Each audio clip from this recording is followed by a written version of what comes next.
Let's look at the big picture, the race for global supremacy, with President Trump in the US on one side and countries like ours in the middle and President Xi on the other. Well, the US economy is still the world's biggest, raking in $28 trillion. You've got China coming in second at $18 trillion and the UK on sixth on less than $4 trillion. And the US remains the biggest spender when it comes to defence. But here is the hitch, because this $300 billion goes a long way in China. It's allowed President Xi to build up 234 warships, creating the world's biggest navy.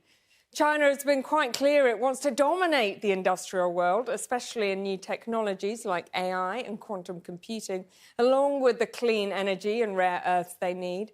And in many of these fields, like green energy and robotics, China is already ahead. And one of the statistics American tech bosses obsess over is how much money is being spent on research and development. And you can see how close China is to catching up. Out of 74 critical technologies where the US used to dominate, China has now taken the lead in 66 of them.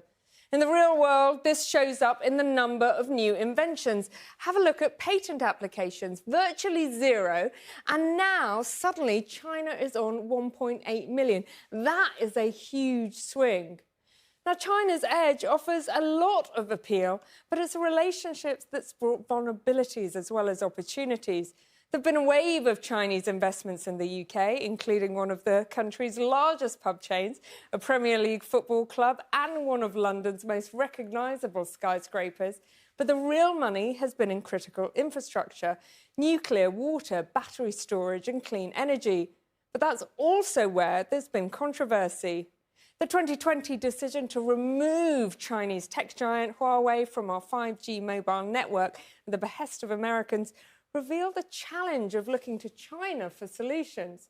The man at the helm of Huawei UK at the time is one of Britain's leading industrialists, Sir Michael Rake, who says with calmer minds, security risks could have been managed. This is one of the few, if not the only, occasions where a company's been willing to hand over its software for verification. So we were completely content with that, as were GCHQ, as were MI5, and it became politicized. The truth is that whilst this was going on, the alternatives were at that time not as good, more expensive, made in China with no security wrapper. It cost billions to the companies. And an independent economic survey showed it probably cost the economy, because of our loss of positioning in 5G, about £20 billion. You have to understand there are security risks in dealing with different countries. By the way, not just China. And I think people would be surprised if they knew the list of countries you have to be careful with. There's definitely an element of hysteria, an element of reds under the beds led by certain politicians. As Churchill famously said, jaw is better than war, and engagement between individuals to build trust is important. The question is how much this visit has helped rebuild that trust.